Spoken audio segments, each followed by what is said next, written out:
En el nombre del Padre, y del Hijo, y del Espíritu Santo. Amén. Dios te salve María, llena eres de gracia, el Señor es contigo. Bendita tú eres entre todas las mujeres, y bendito es el fruto de tu vientre, Jesús. Santa María, Madre de Dios, ruega por nosotros pecadores, ahora y en la hora de nuestra muerte. Amén. En el nombre del Padre, y del Hijo, y del Espíritu Santo. Amén. Queridos amigos, con la fe sucede lo mismo que con el estado físico. Solamente cuando uno se encuentra en una situación de exigencia, pues se da cuenta de las limitaciones que tiene en su estado físico.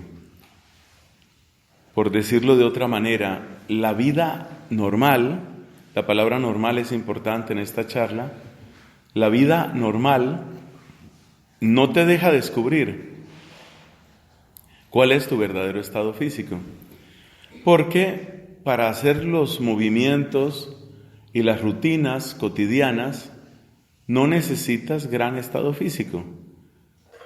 Es decir, caminar, subir de vez en cuando una escalera, llevar un pequeño paquete, esas son cosas que no requieren mucho esfuerzo. Pero en el momento en el que una persona se ve exigida, ahí descubre realmente cuál es su condición física. Yo recuerdo el caso del famoso atentado en el metro de Londres. En ese atentado, muchas personas quedaron pues bajo tierra, como suelen ser estos trenes de los sistemas de metro. Y podían salir, claro que podían salir, pero tenían que caminar, por ejemplo, 2 o 3 kilómetros para encontrar una salida segura. Y muchas de las personas, además del estrés propio del momento, pues se daban cuenta que cuando les tocaba caminar toda esa distancia, quedaban absolutamente extenuados. Esa es la introducción a este tema. Uno cree que tiene mejor estado físico del que en realidad tiene, porque cuando llega la exigencia es cuando uno descubre realmente cómo está. Y toda esta charla va en esa línea.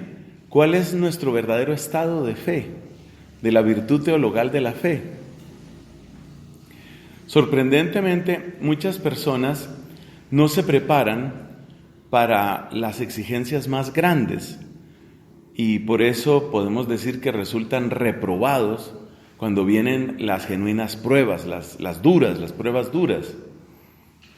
El otro día estaba viendo un informe sobre aquellas personas que hacen, que escalan, ¿no? Escalan muros, escalan paredes. Realmente hay unos logros humanos que uno se queda absolutamente asombrado. Entonces mostraban, por ejemplo, una persona que subió esta famosa montaña que se encuentra en Estados Unidos, que le llaman el Capitán. Eso está en el Yellowstone Park. Y este hombre pudo subir esa montaña, es decir, son no sé cuántos metros, 100, no sé si 200 metros, prácticamente verticales, agarrándose de grietas. Uno se queda asombrado. Pero este hombre también contaba dentro de la entrevista él cómo se entrenaba, cuál era su entrenamiento. Y bueno, ya cuando uno mira el entrenamiento, pues también entiende un poco de cómo logra hacer cosas así. Entonces, el entrenamiento además es una cosa entre graciosa y ¿qué diríamos? Cruel. Por ejemplo, colgarse de una mano, ¿no? Entonces la persona se agarra así, se cuelga de una mano. ¿Cuánto tiempo aguanta usted colgado de una mano? La mayor parte de las personas, incluso en mucha mejor condición física que yo, en esas circunstancias difícilmente alcanzan un minuto.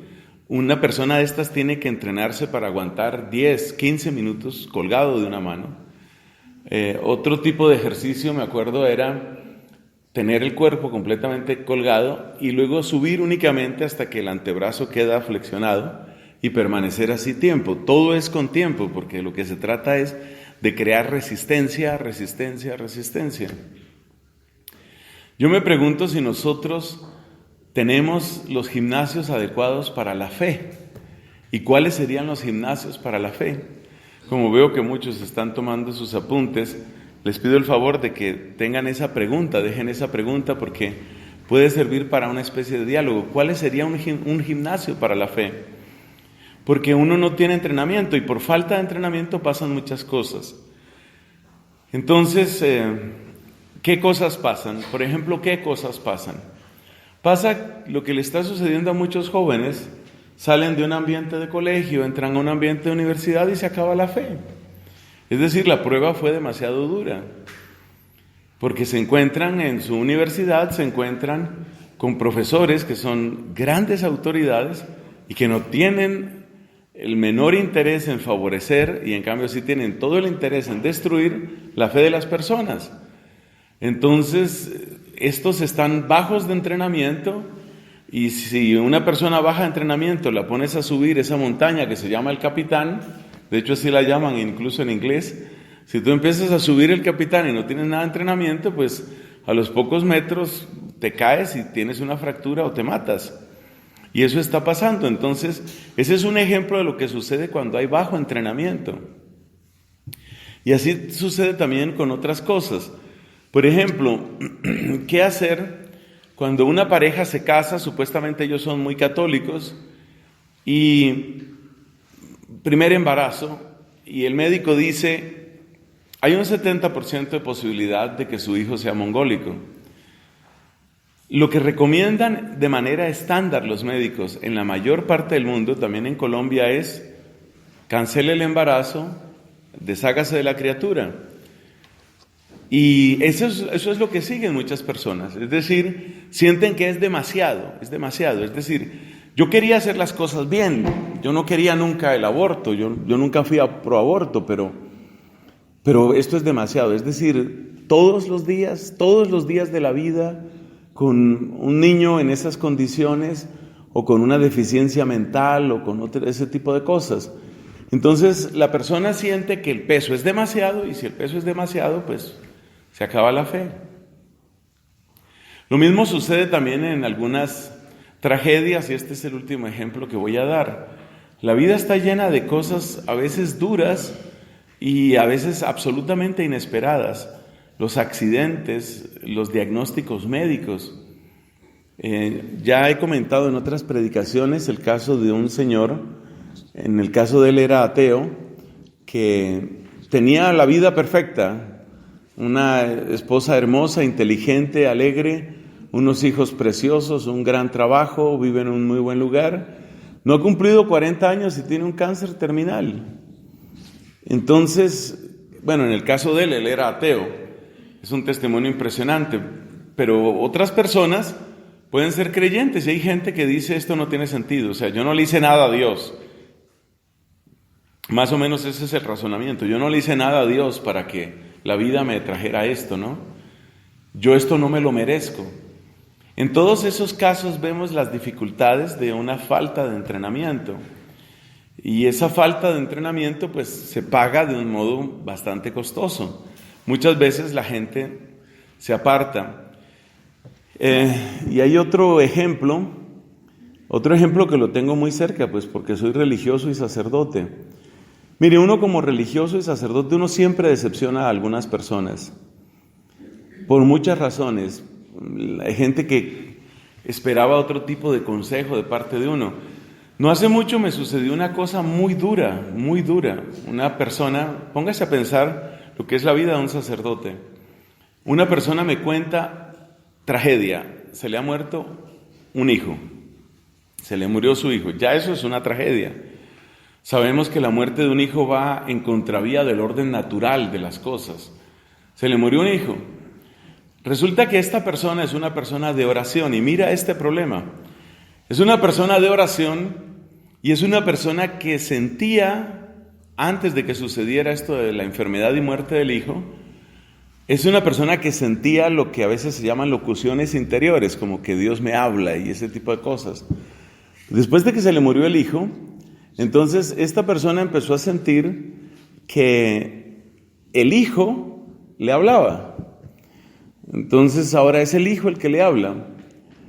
Le da algunos mensajes.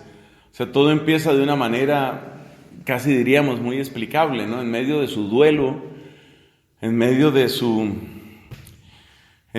desconcierto, pues esta persona empieza a sentir que el hijo le habla, y el hijo le habla al principio diciéndole cosas como estoy bien, este es un lugar muy bueno, o cosas así parecidas, pero luego el hijo empieza a decirle otras cosas, y muy pronto esto degenera en algo que tiene todo el aspecto del espiritismo.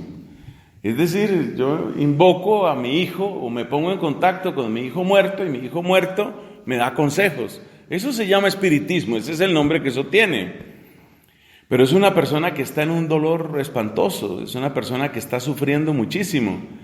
Entonces, bueno, me comenta un poco eso. Yo le digo, mira, lo que me cuentas me enciende las alarmas, ten cuidado con eso. La persona se pone increíblemente agresiva. Que tenga cuidado con qué, padre, con qué tengo que tener cuidado. Mi hijo fue una persona muy buena, ¿yo de qué tengo que tener cuidado? Usted no conoció a mi hijo. Yo ya en ese momento siento que la situación está como más allá de mis propias fuerzas. Entonces trato de decirle más bien, mire, procuremos orar por esto. No, pero usted ¿por qué me ha juzgado así? ¿O usted cree que yo soy qué? Es decir, la persona se descompone completamente. Y pues estoy seguro que si tú entrevistas a esa persona, esta es una historia de la vida real, esa persona te va a decir que yo soy lo peor. Esa persona te va a decir que yo soy capaz de juzgar a alguien sin conocerlo, que soy una persona cruel, que no soy capaz de respetar un duelo, es decir, todo cae sobre mí.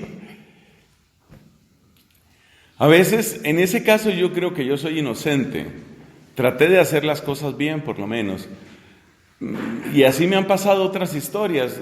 Ustedes me han oído la historia aquella de la señora que quiere comulgar en la misa del papá. Mi papá murió, yo quiero comulgar. Sí, pero un momento, es que la comunión no es un símbolo social, la comunión no es un premio, la comunión no es un ritual. Y resulta que esta señora pues está viviendo en adulterio desde hace años, y ella misma reconoce, yo tengo 8 años sin confesarme porque pues estoy viviendo con una persona, pero el entierro de mi papá es esta tarde, y yo quiero comulgar, y entonces sé que para comulgar me tengo que confesar, entonces póngame el sello, ¿no? Eso es como una notaría, póngame el sello y ya está, cumplido el requisito, y voy y comulgo en la misa de mi papá. Y trata de explicarle algo a esa persona. Pues ya ustedes se imaginarán cómo acaba esa historia, me deja hablando solo, y más o menos lo que me dice es por eso la gente se larga de su iglesia católica, y bueno, ese tipo de cosas. Otras veces uno decepciona porque es que uno es pecador, a uno se le notan los pecados. Si uno dice una mentira, siempre hay alguien que la nota. Si el comportamiento de uno no es tan puro, tan diamantino, tan absolutamente angelical como muchas personas esperan del sacerdote, entonces la persona queda decepcionada y eso también les acaba la fe. Bueno, creo que está suficiente eso como introducción. Básicamente lo que tenemos es, uno no sabe realmente qué tan fuerte es la fe que tiene, punto número 1. Y punto número 2, tenemos un problema serio de entrenamiento. No sabemos exactamente cómo es el tema del entrenamiento. Luego vamos a dar algunas sugerencias sobre lo que podría ser entrenamiento. Para tratar de darle un poco de orden a esta charla, entonces vamos a utilizar un marco teórico que está muy apoyado en las enseñanzas del Papa Benedicto, nuestro Papa emérito en este momento. Entonces vamos a plantear, lo primero fue la introducción y ahora vamos a pasar lo que podríamos llamar un marco teórico.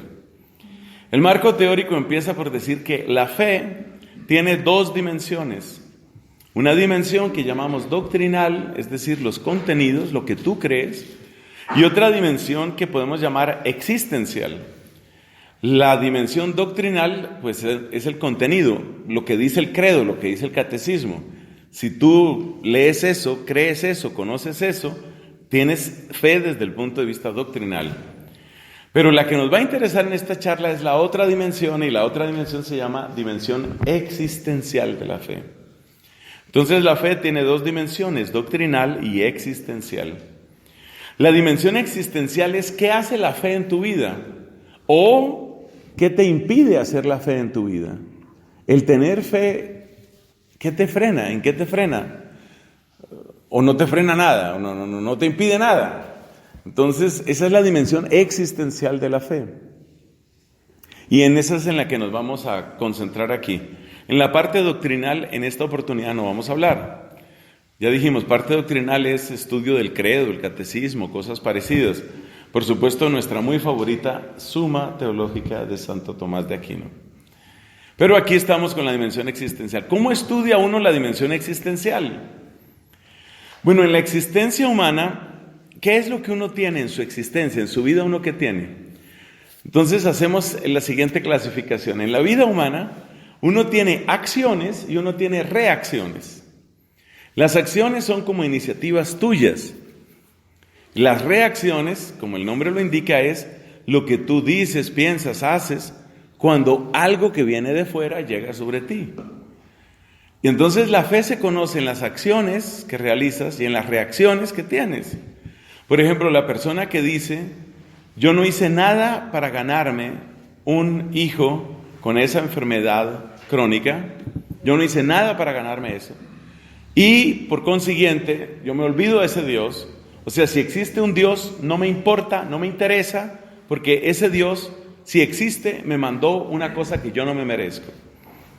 ¿Qué está sucediendo en ese caso? Eso se llama una ¿qué? Una reacción. La persona está reaccionando. Entonces, ¿cómo se conoce existencialmente a una persona? La persona se conoce existencialmente en las acciones y en las reacciones. Por supuesto, las acciones y las reacciones provienen a su vez ¿de qué? Pues de las decisiones que tú tomas. Cuando tú tomas una determinada decisión, pues normalmente esa decisión conduce a una acción o conduce a una reacción. Y tú tomas decisiones todo el tiempo estamos tomando decisiones. Pero aquí nos van a interesar sobre todo las acciones y las reacciones. Bueno, ¿qué podemos decir sobre las acciones?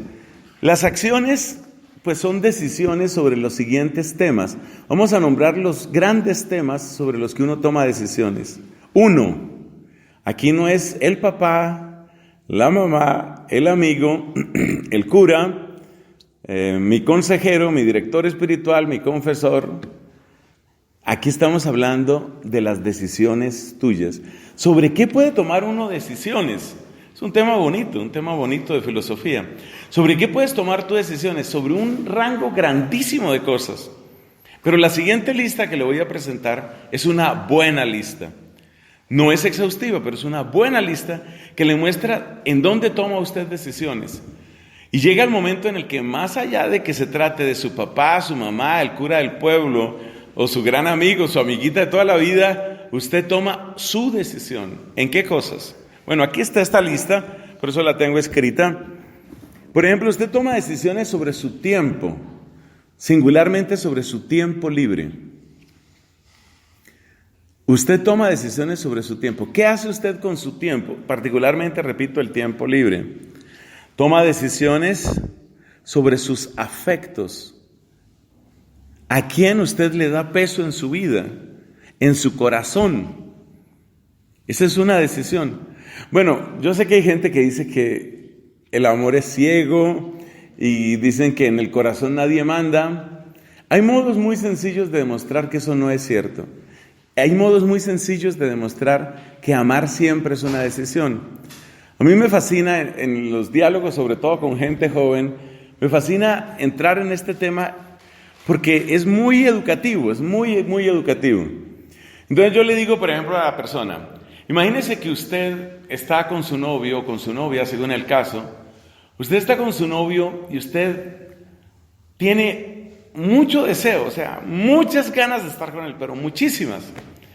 Mejor dicho, ese es el día en que usted se le alborotaron todas las hormonas, todas las circunstancias se dieron, todos los planetas se alinearon, el universo conspiró y todo está perfecto para que usted tenga una tarde o una noche o un día de pasión con esa persona que además le encanta, le fascina, le gusta, le excita, todo lo demás. Pero cuando se encuentran, resulta que el hombre está ese día en un ataque tremendo de sinceridad. Y en un ataque de sinceridad le dice, amor, pues hay algo que tengo que decirte. Mira, tú eres un ser muy hermoso y yo no tengo derecho a hacerte daño. Lo que sucede es que en este momento, mejor dicho, no sé cómo hablarte. Mira, el problema es que yo tengo SIDA. El problema es que yo tengo SIDA, está bastante controlado, yo estoy tomando mis retrovirales. Se supone que la posibilidad de contagio es mínima, pero hay una posibilidad de contagio. Y a mí me parece que si nosotros vamos a seguir, es importante que tú sepas eso. ¿Qué sucede dentro de esta persona que minutos atrás tenía un tremendo deseo en el momento en el que recibe un dato? Es un dato que llega a su inteligencia, ojo. No es algo que le llegó a la piel, no es algo que le llegó a los sentidos, es algo que le llegó a la inteligencia. El dato nuevo es, esta persona tiene SIDA y existe una posibilidad real de contagio. Quitemos en este momento el tema de religión. Supongamos incluso que no es una persona a la que le importe la religión, ni a él ni a ella. Pero sí se aman mucho. Y entonces el hombre le suelta ese dato. ¿Qué pasa con el deseo de ella? ¿Qué pasa con las ganas de estar con él? Seguramente algo dentro de ella sigue reaccionando, pero en el momento de saber eso, yo creo que ella cambia sus decisiones. Entonces, el amor sí tiene muchísima fuerza, pero es finalmente uno quien decide. Es uno quien decide a quién le da peso en la vida y a quién no le da peso en la vida. Y por eso es bueno recordar este aspecto de decisión, porque luego se va a necesitar en toda la vida. Así como se necesita una dosis de decisión para decir me voy a enamorar o no me voy a dejar enamorar, así también se necesita una dosis de decisión en el sentido de voy a seguir amando o no voy a seguir amando. Entonces, sigamos con la lista. Me detuve en lo del afecto porque es uno de los campos en los que las personas creen que no tienen capacidad de decisión. Y uno sí tiene capacidad de decisión. Entonces, decisiones sobre tiempo, sobre afecto, sobre dinero. Cada vez tú tienes mayor autonomía en tu dinero. Tus talentos. ¿Qué talentos estás dejando morir? ¿Qué talentos dejaste morir? ¿Qué talentos estás cultivando? Ningún ser humano, creo yo, puede cultivar absolutamente todos los talentos. O sea, cada uno de nosotros es como un jardín precioso, es como una huerta maravillosa.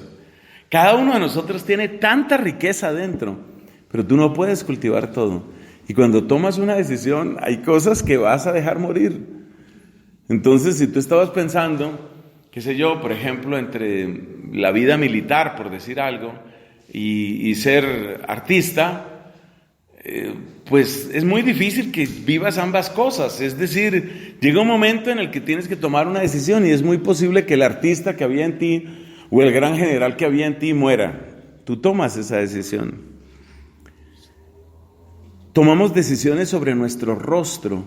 ¿Quiénes queremos ser ante la sociedad? Ahí tomamos una decisión. Esto se nota especialmente ahora en las redes sociales. ¿Tú qué quieres? Es decir, tú construyes. En inglés existe una palabra que es la palabra persona. Pero resulta que persona en inglés no es lo mismo que person.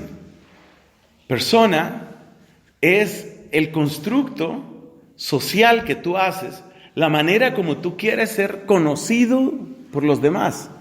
Podríamos decir, se parece mucho a lo que nosotros llamamos en español el personaje. Tú creas un personaje. Entonces a ti te gusta ser visto, por ejemplo, como el hippie. Entonces tú creas tu persona, dicen en inglés, tu persona. Y esa persona que tú creas, ese personaje, es tu manera. Entonces a ti te gusta ser visto así. Entonces te vuelves un poco exótico. Tal vez cargas por ahí un sombrerito. Tal vez combinas de una determinada manera tus colores, los colores de tu vestido. En tus redes sociales tú sabes dónde te tomas la foto y dónde no. O sea, tú creas una persona. Y esa es tu decisión, eso es la manera como tú quieres ser visto. Tú tienes decisiones sobre tus conocimientos. Eso sí que lo ve uno, pues ustedes saben mi oficio de profesor universitario. Hay gente que maneja el conocimiento simplemente como una moneda que hay que pagar para que me dejen graduar y hacer lo que a mí se me dé la gana. Es decir, es un requisito, eso no es nada más. Y hay otras personas que se deleitan en el conocimiento, hay otras personas que quieren transmitir ese conocimiento a otros y hay otras personas que quieren profundizar. Tú verás qué haces con el conocimiento. El conocimiento es un tesoro muy grande, muy, muy grande. Tú tomas decisiones sobre tus contactos. Tu mundo, tu pequeña red de amigos, hay personas que son muy generosas en ese sentido. Yo he conocido personas así. Hey, yo tengo un amigo, mira, tú deberías conocer a tal persona. Son gente generosa con sus contactos. Padre, yo supe que usted está en un proyecto como de ayuda a la gente, como no sé qué. Mire, en México hay una cosa que se llama Hospital del Alma. Usted debería conocer eso. O sea, hay gente a la que le encanta hacer el networking, ¿no? Hacer el contacto, compartir los contactos. En cambio hay otras personas que son un momentico, mis amigos son mis amigos, es mi mundo. Entonces, estamos hoy como muy gringos, keep off, ¿no? Mantén tu distancia, quédate lejos, mi mundo es mi mundo. Esas son decisiones que tú tomas, son decisiones también. Y la influencia, ¿para qué utilizas tu influencia? Muchas personas están utilizando su influencia para cosas buenas. Nosotros hemos tenido deportistas y cantantes aquí en Colombia que han utilizado su influencia para cosas buenas. Hace poco los obispos de la zona pacífica de aquí de Colombia iniciaron una campaña en favor de la paz, no con grandes convenios o con grandes, ¿cómo es que llaman esto? Procesos o en fin, acuerdos de paz, sino como a nivel local, trabajar por la paz como un elemento cultural. Y han hecho unas campañas muy interesantes para llevar la paz a esa zona del país. Y yo he visto videos que se toman artistas, le regalan ese video a la iglesia. Entonces el artista se toma un selfie, o sea, tú te imaginas, un artista de esas tiene 3, tiene 5, tiene 8 millones de seguidores, se toma un selfie, hace un pequeño video, hace una historia en Instagram y con su historia le llega a 8 millones de personas. Esa persona está tomando una decisión. Yo quiero apoyar eso. Yo tengo una cosa que se llama influencia. Otras personas tienen menos influencia, otras menos, pero eso es una riqueza que tú tienes. Entonces repasemos la lista. La lista es la lista de cosas en las que tú tomas decisiones. Y las decisiones que tú tomas, esas son tus acciones, eso es lo que sale de ti. A ver cuántas salieron: tiempo, afecto, dinero, talentos, rostro, conocimientos, contactos, influencia. Hay por lo menos 8 cosas. Seguro que son más. Pero esas 8 yo las destaco porque todos esos son tesoros que tú tienes. Pero también en esas 8 cosas se nota quién eres tú. En esas 8 cosas se nota qué es lo que a ti te interesa difundir. Tal vez hay cosas de las que tú estás muy convencido, pero no quieres entrar en polémica. Yo he visto gente que tiene una posición política de derecha o de izquierda, por decir algo. Ay, pero qué pereza estar uno discutiendo por política. Entonces simplemente yo tengo mi posición política, pero yo no estoy para exhibirla. Está bien. Entonces yo aporto un voto, cuando llegan elecciones, yo aporto un voto, pero yo no estoy para discusiones sobre política. Prefiero guardar mi opinión para mí mismo. Entonces, la pregunta, por supuesto, para cerrar este tema de las acciones, la pregunta es, ¿dónde entra la fe ahí? ¿Dónde entra la fe ahí? Tengamos en cuenta una cosa, cuando nosotros hablamos aquí de acciones, yo no estoy hablando del típico fanático, fundamentalista, cansón, que está todo el tiempo hablando del tema y reclutando gente para su grupo, para su secta, para su iglesia, para su parroquia, para su lo que sea. Esa acción que llega a veces incluso a ser impertinente, esa acción cansona, agotadora, es lo que el Papa Francisco llama proselitismo. Tenga presente que la palabra proselitismo tiene varios sentidos. Le estoy hablando aquí de cómo la utiliza el Papa Francisco. Proselitismo es eso, tratar de lograr a toda costa seguidores como sea. Yo no estoy diciendo que la fe tenga que seguir ese modelo, ese mal proselitismo. Estoy diciendo cuál es el lugar que ocupa la fe ahí. Hay muchas personas que casi no mencionan, porque su estilo es otro, casi no mencionan a Dios, pero lo mencionan en momentos muy importantes. Hace poco la Universidad Cervantes de Colombia, que es dirigida por padres agustinos, organizó un congreso de ciencia y fe en el que yo tuve la ocasión de participar como ponente. Y en ese congreso pues vinieron algunos invitados de otros países, sobre todo de Estados Unidos, también de Polonia. Bueno, una de las personas que estuvo en ese congreso tiene la característica de ser posiblemente el ser humano vivo que conoce más sobre sapos. Su especialidad son los sapos. Sabe demasiado de sapos. Él decía con mucha sencillez: yo puedo hablar con cualquier especialista de sapos en cualquier parte del mundo, y lo más probable es que ya lo conozca. Es un hombre que puede estar rondando los 60 años de edad. Es toda una autoridad científica, y él ha aplicado su conocimiento de sapos al estudio del tema de la evolución, porque ese era un tema muy importante en ese congreso, el tema de la evolución. Entonces, cualquier científico que le venga con argumentos así un poquito de propaganda y un poquito de marketing sobre el tema de la evolución, sobre todo la evolución tipo Darwin, este es un científico que puede discutir con cualquiera sobre ese tema. Y él no menciona ahí ni Cristo, ni Biblia, ni nada de eso. Pero en un momento dado, cuando llega el momento, cuando llega la ocasión, pues él comenta: yo soy cristiano y soy católico, y podemos seguir esta conversación en otro momento porque voy para misa. Entonces tú te encuentras a un especialista mundial que puede tener una discusión con cualquiera y que de repente te dice: le puedo invitar a tal lugar, y entonces él dice: tendría que ser otro día porque hoy estoy haciendo ayuno. Ah, no, es importante, tal. ¿Y qué lo llevó a usted el ayuno? Bueno, entre otras cosas, que hoy es miércoles de ceniza.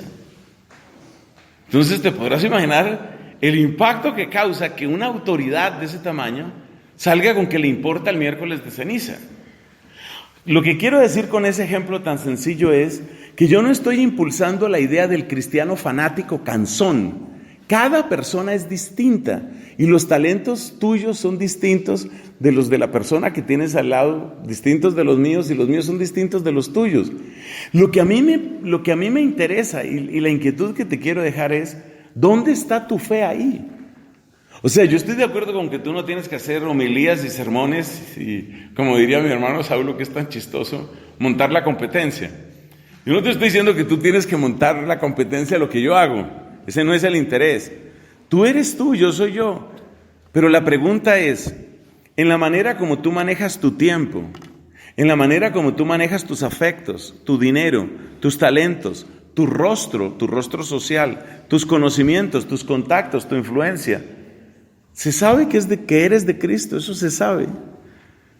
No lo tienes que estar gritando ni publicando a todas horas. Cada uno es cada uno. Pero si no se nota, pues creo que tienes una buena ocasión de preguntarte. Entonces, ese es el tema con respecto a las acciones.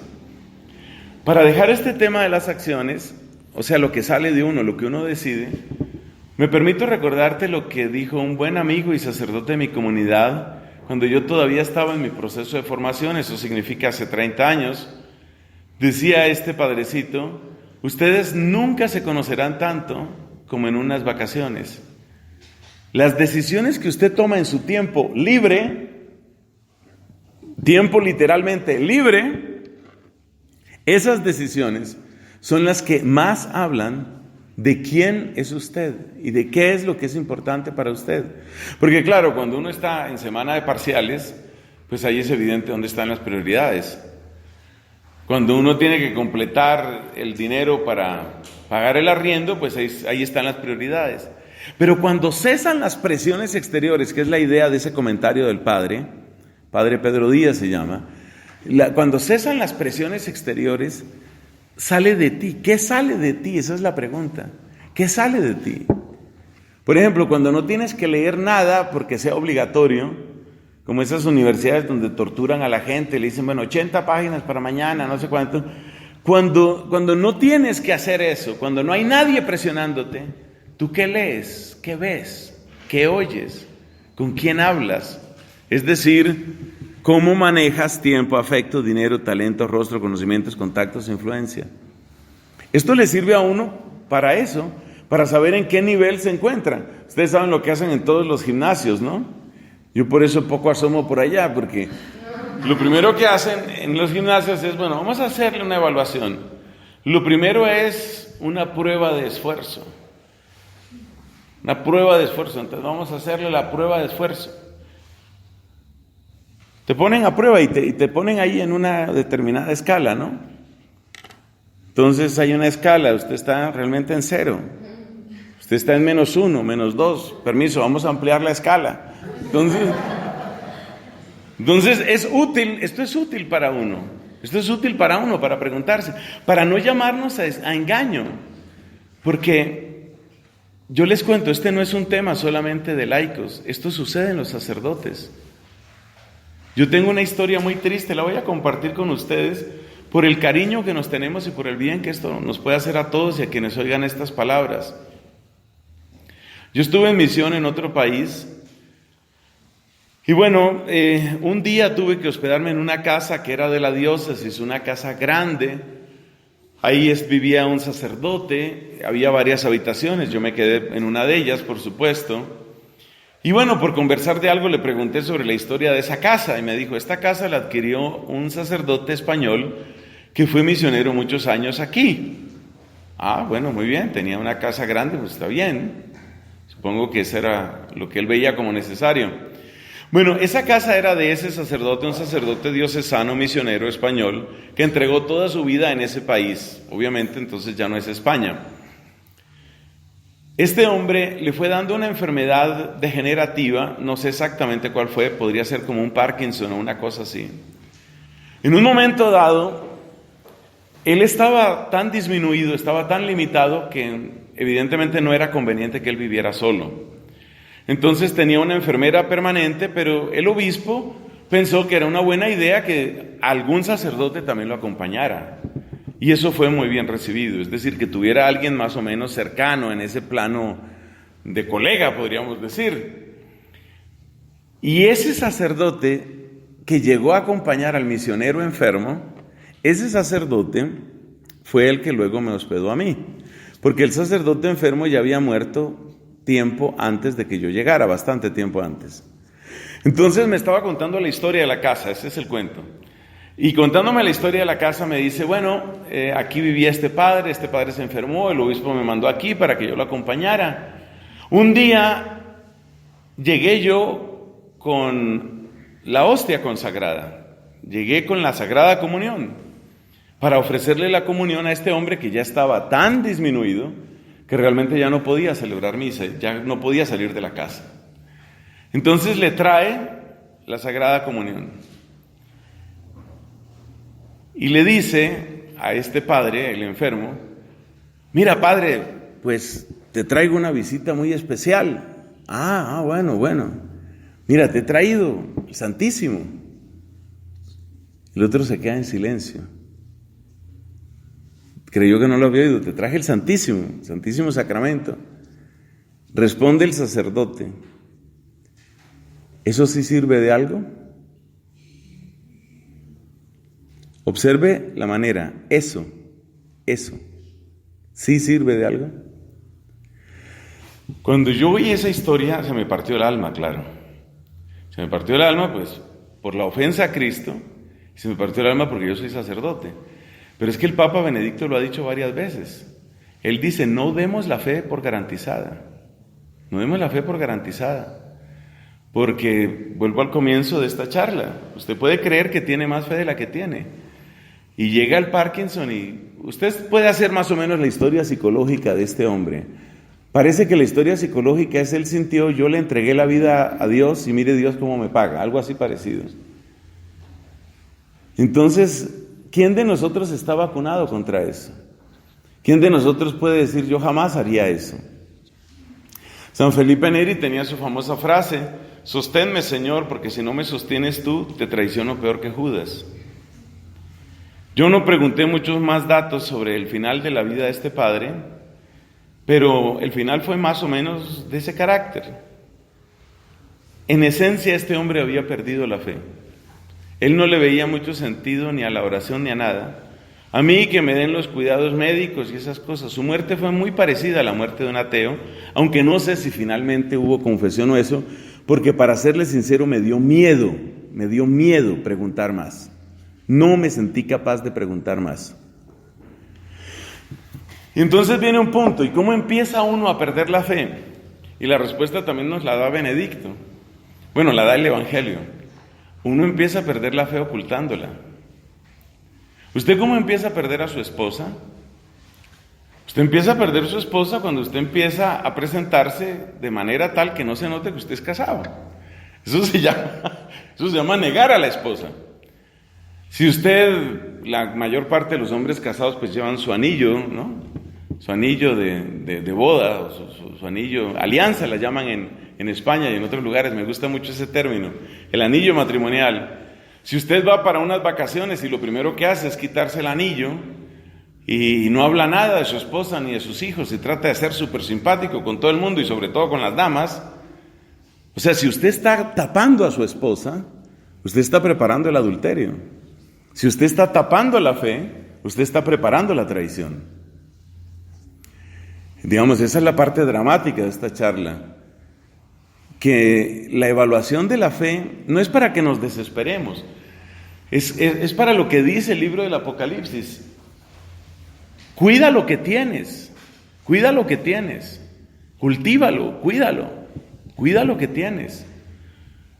Entonces, ¿qué pasa? Que si tú estás ocultando tu fe en lo que tiene que ver con tu tiempo, con tu afecto, con tu dinero, con tus talentos, y voy a repetir toda la lista, con tu rostro, con tus conocimientos, con tus contactos, con tus influencias, si tú estás tapando la fe, pues estás empezando a preparar la apostasía, estás empezando a preparar la negación de la misma fe.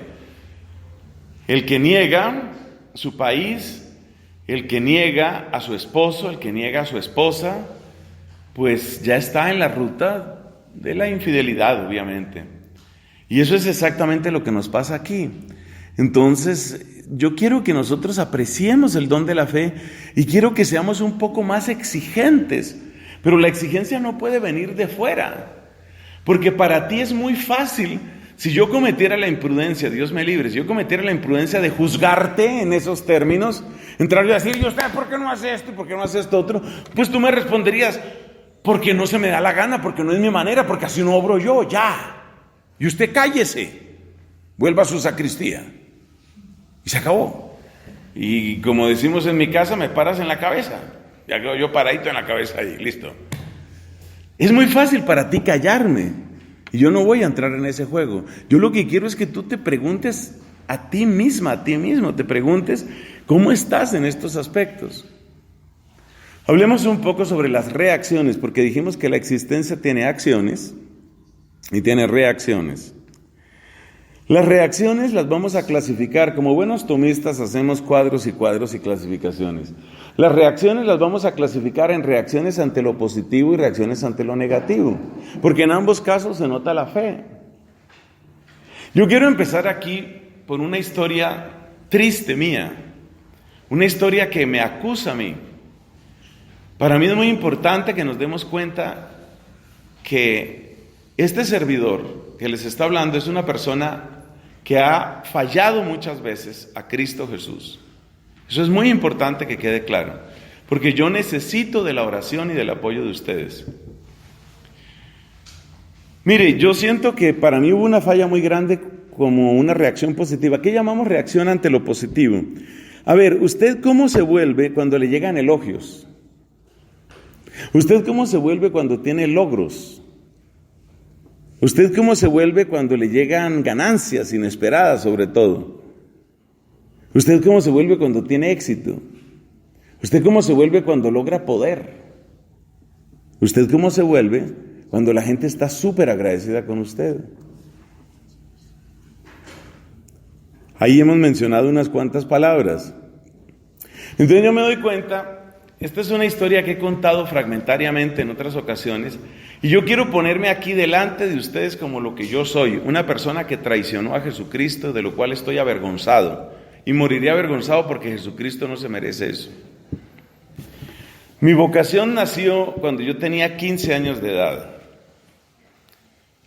Puedo identificar como el primer momento en el que yo sentí llamado al sacerdocio el 15 de agosto de 1980.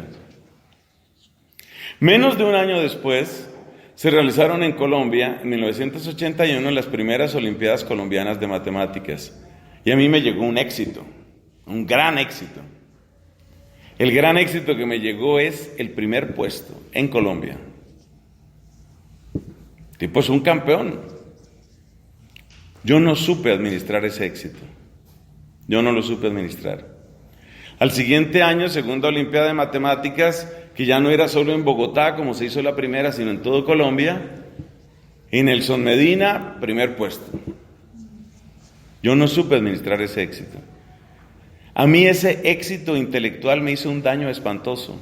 Bueno, no el éxito, la manera como yo reaccioné, la reacción. ¿Y por qué sé que eso es así? Pues ustedes ya han oído la historia mía, porque después de eso, la vocación se fue a la porra. Bueno, seamos un poquito más respetuosos. ¿Qué pasó con la vocación de Nelson Medina? En el último cajón, lleno de polvo, allá quedó archivada. Porque ahora es mucho más importante el triunfo académico, la Olimpiada de Matemáticas, el doctorado en Alemania. Eso es mucho más importante. Entonces, si tú hubieras visto a Nelson Medina a sus 15 años, a sus 16 años cumplidos, tú hubieras dicho, es un muchacho bueno, buen muchacho. Así como dicen los papás, ¿no? No porque sea mi hijo, no, pero buen muchacho, muchacho sano, creyente, católico. Católico. ¿Qué tan católico es lo que yo hice? ¿Qué tan católico es eso de posponer a Cristo, lanzar el llamado precioso de Cristo al último cajón empolvado de mi vida? ¿Qué tan católico es eso? O sea que a mí me llegó el éxito y yo no lo supe administrar. Ese es un testimonio que yo tengo que dar. Que luego Dios, que es el único compasivo y el todopoderoso, me quiso volver a llamar y que tomó como camino para llamarme a la Santísima Virgen, es algo que a mí me ha hecho llorar toda la vida. Porque es demasiado amarme, demasiado. Pero ese es Dios. Ese es Él. Mi reacción no fue buena. Mi reacción fue la de una persona que de repente se siente en la cima, y como me siento en la cima, y como soy el campeón, y como soy el duro, entonces ahora lo que importa soy yo. O sea, ¿cuál era la fe verdadera de ese muchacho? Se notó. ¿En qué se notó? Cuando le llegó, ¿qué? El éxito. Usted es el mejor en el país. Yo no supe manejar eso. No tuve manera de manejar eso. Entonces, en esas reacciones, uno tiene que observarse. Ustedes se dan cuenta que esto va en la línea de Santa Catalina de Siena, el conocimiento de sí mismo. Ahí es donde uno tiene que observarse. ¿Cómo soy yo? ¿Cómo soy yo cuando me va bien? ¿Cómo soy yo cuando llega un éxito? ¿Cómo soy yo cuando llega el aplauso? Yo debo reconocer que muchas personas me advirtieron, unas vieron más el peligro que otras. Una persona que me advirtió, pero le faltó advertirme con más fuerza, es una persona que ya murió, mi mamá. Mi mamá de tanto en tanto soltaba frases porque ella veía que yo me iba llenando de vanidad académica. No una persona exhibicionista, pero yo me iba llenando de mucha vanidad académica. Entonces mi mamá recordaba, haciendo medio chiste, mi mamá recordaba frases de cuando yo estaba en el colegio, donde también pues fui muy buen estudiante. Me parece estarle escuchando aquí a mi mamá, que de Dios goce. Decía mi mamita, recordando frases de compañeros míos de colegio, el pisco sabe, el pisco era yo. Esa fue una frase que mi mamá se la oyó a compañeros míos de colegio que no sabían que estaban hablando acerca de una señora que era mi mamá. El pisco sabe, pero es creído. Decían mis compañeros de colegio, el pisco sabe, pero es creído. Y mi mamá de tanto en tanto me recordaba esa frase, porque ella se daba cuenta que yo me estaba volviendo pues un manojo de soberbia y de vanidad. Ella veía que había algo que no estaba bien, pero ella tampoco me advirtió muy claramente. Probablemente mi mamá estaba demasiado fascinada con el nivel de éxito que yo estaba teniendo y con las oportunidades que se me estaban abriendo. Tal vez ella misma estaba un poco en la situación de, soy la mamá de un gran exitoso. Eso es lo que queremos decir con las reacciones. ¿Cómo eres tú cuando la vida es exigente? Posiblemente tú eres humilde y orante. ¿Y cómo eres tú después del baloto? Como diría mi hermano mayor. ¿Cómo eres tú después del baloto? Después de que todo te sonríe, después de que todo sale bien. Estos días que estoy haciendo la grabación de toda la Biblia, la parte en la que voy es la parte del Deuteronomio. Yo siento que mi Dios me da unas cachetadas tan sabrosas.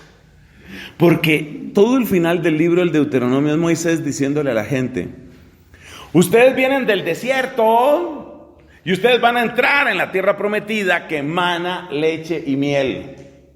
Y cuando ustedes lleguen a la tierra prometida que emana leche y miel, no se olviden del Señor, no se olviden del Señor, porque ustedes van a quedar enamorados de esa tierra y van a quedar enamorados de los dioses que se supone que le dan la prosperidad a esa tierra. Y ya al puro final del libro, Moisés se pone terriblemente pesimista poco antes de morir y dice, ustedes sí van a traicionar a Dios, porque ustedes no saben manejar el éxito. Impresionante, impresionante. ¿Cuáles son esos cristianos que saben manejar el éxito? ¿Dónde están esas personas? Esas personas que tengan muchísimo poder y que sin embargo sean capaces de saberse chiquititos y necesitados ante Dios. Como varios de ustedes son gente muy hermosa, muy joven, muy fuerte y muy exitosa, yo les voy a recomendar que se hagan amigos de los siguientes santos. San Esteban, rey de Hungría. San Luis IX, rey de Francia.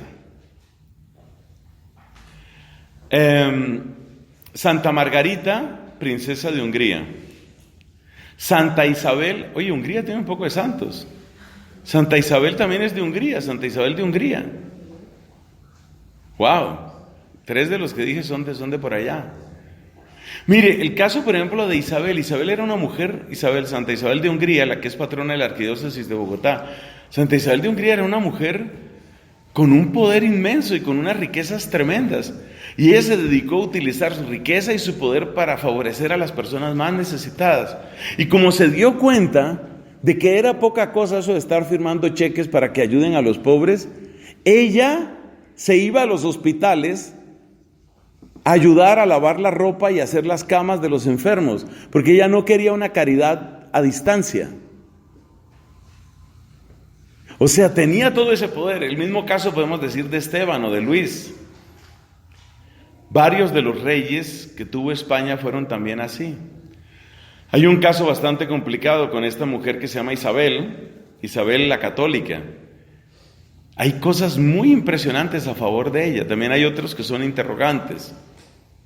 Pero lo que quiero decir es que sí ha habido personas que tienen un poder económico, un poder político impresionante, y sin embargo son personas que viven humilladas ante Dios.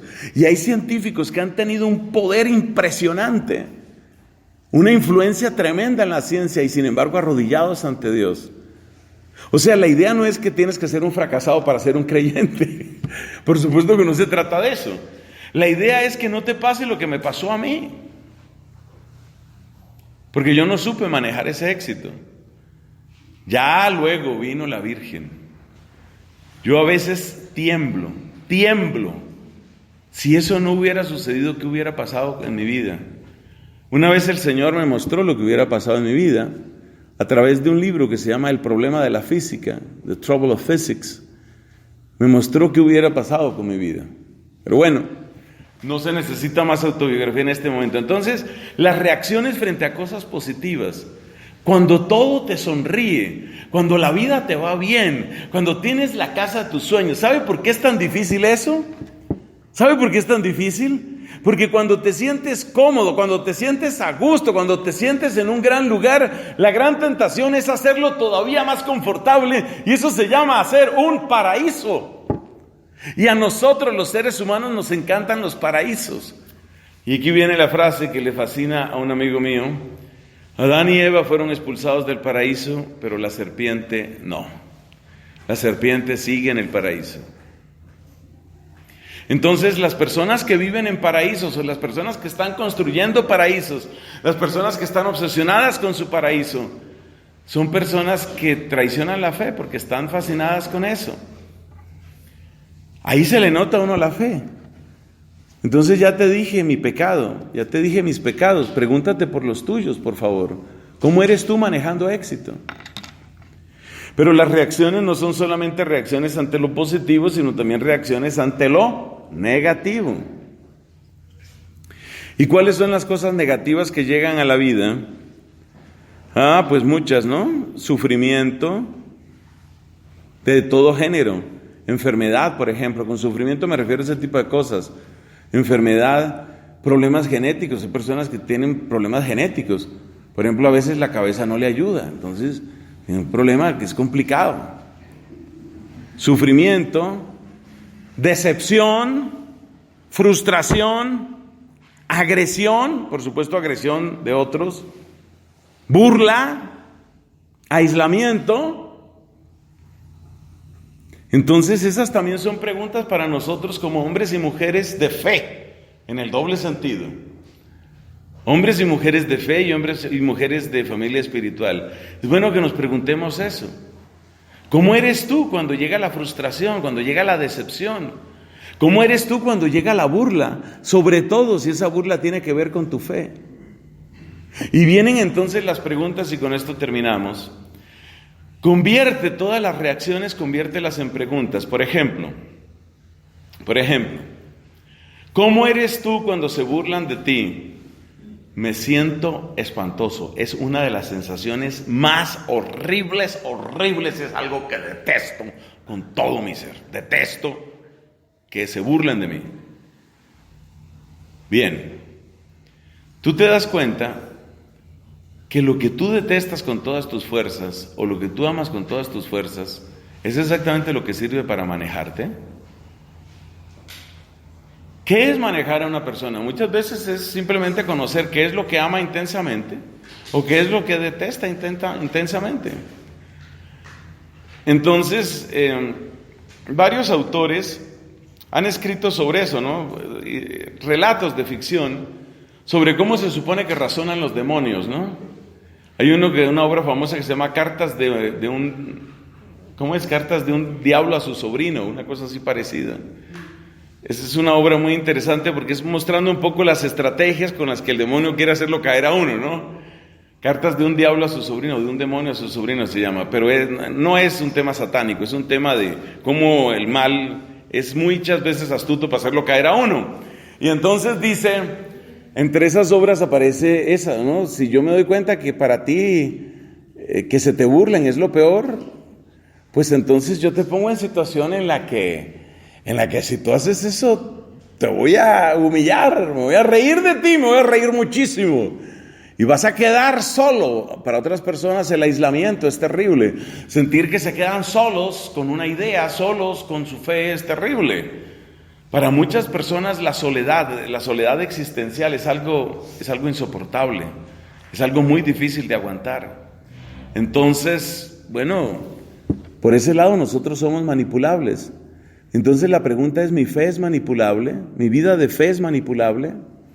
¿Y eso cómo se nota? Se nota en estas reacciones. Si yo soy una persona que reacciona de una manera tremenda con el elogio, porque me interesa que me elogien, pues por ese lado me manejan. Si usted quiere leer sobre este tema de la independencia de carácter, sin tanta religión, con muy buen pensamiento, un autor que es muy recomendable es el emperador Marco Aurelio. El emperador Marco Aurelio pertenecía a una escuela filosófica que se llama el estoicismo. Es muy interesante Marco Aurelio porque Marco Aurelio le escribe a su hijo y lo que intenta decirle al hijo es, básicamente lo que intenta decirle al hijo es, pues el hijo va a ser emperador, ¿no? Entonces lo que intenta decirle al hijo es, todo el mundo va a tratar de gobernar al que gobierna, todo el mundo va a tratar de manipularlo a usted, y yo le voy a contar qué tiene que hacer a usted para que no lo manipulen. La escuela estoica, especialmente en los escritos del emperador Marco Aurelio, es una escuela antimanipulación. O sea que si usted quiere evitar la manipulación, si usted quiere dejar de manipular, si usted quiere evitar que lo manipulen, es clave el emperador Marco Aurelio. Entonces Marco Aurelio básicamente lo que le dice, esta lista que les he presentado tiene que ver con los escritos de Marco Aurelio a su hijo. Y básicamente lo que le dice Marco Aurelio al hijo es, mira, a ti te van a manejar con las reacciones que tú tengas. Si la gente se da cuenta que a ti te encantan los elogios, al día siguiente todo el mundo te va a hablar. Oh, prestigiosísimo. Épicos son los tiempos en los que nos corresponde vivir y bienaventurados hemos de considerarnos de poder contemplar tu augusto rostro, oh emperador. Todo ese lenguaje, porque ya se dieron cuenta que a ti te gustan los elogios. Si se dan cuenta en cambio que a ti te fastidia demasiado quedarte solo con una idea, entonces ¿cómo te van a manipular? Pues, querido emperador, lo que sucede es que la opinión de la gente va por otro lado. No tendríamos mucho soporte con eso. Y claro, cuando te van presentando el cuadro así, te están manejando. Básicamente te están manejando. Ese era casi un paréntesis. Ese es un tema muy importante en los filósofos estoicos. Pero cerremos nuestro tema.